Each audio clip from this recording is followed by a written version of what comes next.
Most people, when they think of the papacy, imagine something grand.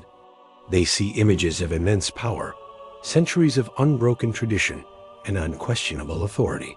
They picture magnificent basilicas, solemn ceremonies, and a figure robed in white, standing as a symbol for over 1 billion people. But the story of this institution, this legacy that has shaped empires and guided souls for 2 millennia, doesn't begin in a palace or on a throne. It begins on the shores of a lake with an ordinary man, a fisherman named Simon. Before he was Peter, the rock, he was simply Simon, son of Jonah. His world was the sun-drenched coast of the Sea of Galilee.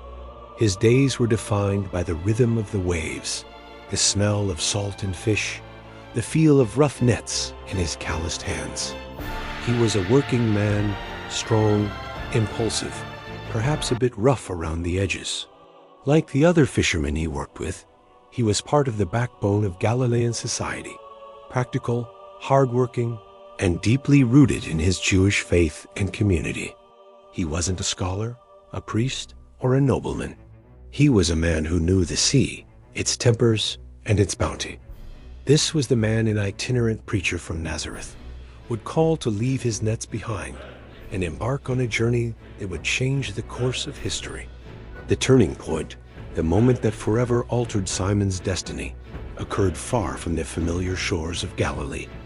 It happened in the shadow of Roman power, near the city of Caesarea Philippi, a place filled with temples to foreign gods. It was here that Jesus posed a question to his disciples. "Who do you say that I am?" While others hesitated, offering the opinions of the crowds, it was Simon who spoke with sudden, unwavering conviction. "You are the Christ, the Son of the living God." In that moment of profound insight, a divine revelation, his identity was transformed. Jesus responded not to Simon the fisherman, but to the man he was to become. "Blessed are you, Simon, son of Jonah," he said, "and I tell you, you are Peter, and on this rock I will build my church, and the gates of hell shall not prevail against it. I will give you the keys of the kingdom of heaven." The keys, a powerful symbol of authority, of access, of the power to bind and to loose. The fisherman was given a new name, a new purpose. He was to be the foundation stone, the bedrock for a community that would endure through ages. Yet this rock, this foundation stone, would soon show his very human cracks. Peter's strength was matched by an equally powerful impulsiveness, a passionate heart that often outran his wisdom. On the night of Jesus' arrest, the darkest night of his life, Peter's bold promises of loyalty crumbled into dust. As Jesus faced his accusers, Peter waited in a courtyard, warmed by an enemy's fire. 3 times he was asked if he knew this man from Nazareth.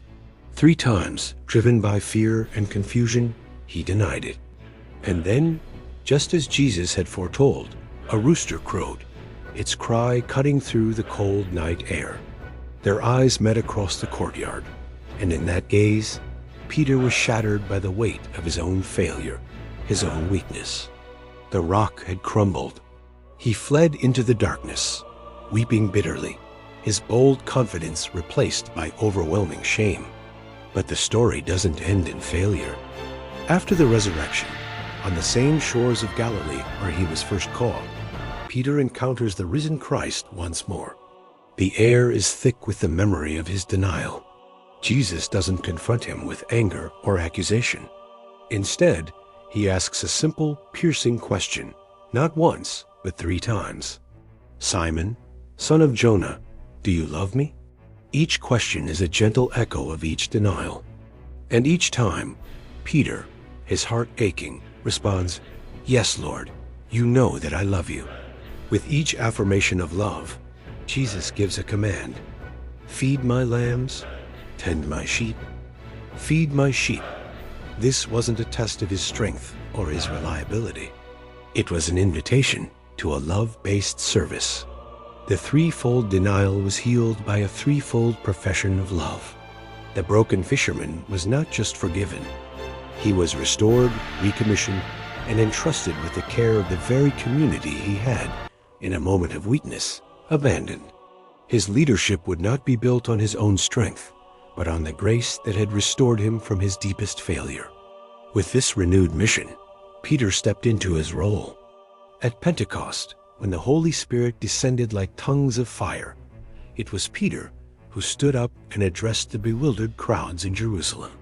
He spoke with a newfound authority, not of his own making, but one born from forgiveness and divine calling. He became the undisputed leader of the early disciples, the focal point for the nascent church. He performed miracles, preached with boldness, and guided the first Christian community through its turbulent beginnings, making crucial decisions that would shape its future. His journey had taken him from the nets of a fisherman to being a fisher of men, the chief shepherd of a growing flock, the visible head of the church on earth. Peter's final journey led him to the heart of the empire, to Rome itself.